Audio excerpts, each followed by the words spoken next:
8 বছর বয়সী শিশু রামিসার পরিবারের পাশে দাঁড়িয়েছেন আন্তর্জাতিক মানবাধিকার ব্যক্তিত্ব ও সংসদ সদস্য ইঞ্জিনিয়ার সানজিদা ইসলাম তুলি। সম্প্রতি তিনি রামিসার পরিবারের সঙ্গে সাক্ষাৎ করে তাদের খোঁজখবর নেন এবং গভীর সমবেদনা প্রকাশ করেন। এ সময় তিনি পরিবারের সদস্যদের সান্ত্বনা দেন এবং ন্যায় বিচার প্রতিষ্ঠায় সর্বাত্মক সহযোগিতার আশ্বাস প্রদান করেন। তিনি বলেন, দেশনায়ক ও প্রধানমন্ত্রী তারেক রহমানের সার্বিক নির্দেশনা অনুসারে শিশু রামিসার ঘটনার সুষ্ঠু তদন্ত ও ন্যায় বিচার নিশ্চিত করতে তিনি মানবিকভাবে সবসময় পরিবারের পাশে থাকবেন। পাশাপাশি তিনি সংশ্লিষ্ট প্রশাসনের প্রতি দ্রুত ও নিরপেক্ষ তদন্তের আহ্বান জানান, যাতে দোষীদের দ্রুত আইনের আওতায় আনা সম্ভব হয়।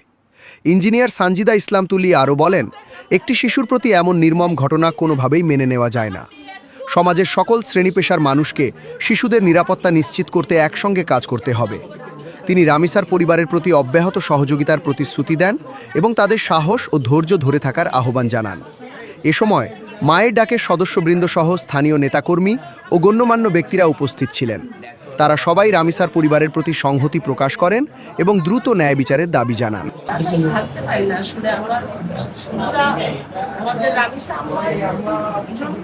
আমি জানি না বাবা মার ভিতরে কি যায়, যারা আমরা বাবা মা যাদের সন্তান আছে, আমরা আসলে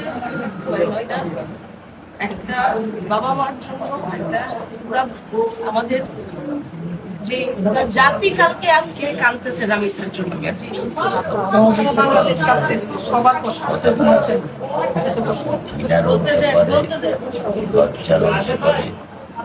আমি আমার অর্থনৈতিক অবস্থান থেকে আমি সবসময় চলাফেরা করেছি। আমরা পারি না, এটা হচ্ছে জাতি হিসেবে সমাজটা আমরা কিভাবে নিরাপদ সবার কাছে কৃতজ্ঞ, আপনাদের ভালোবাসার কাছে আমি কৃতজ্ঞ। আপনারা যেভাবে আমাদেরও সন্তান, আমরা এটা বিচার চাই।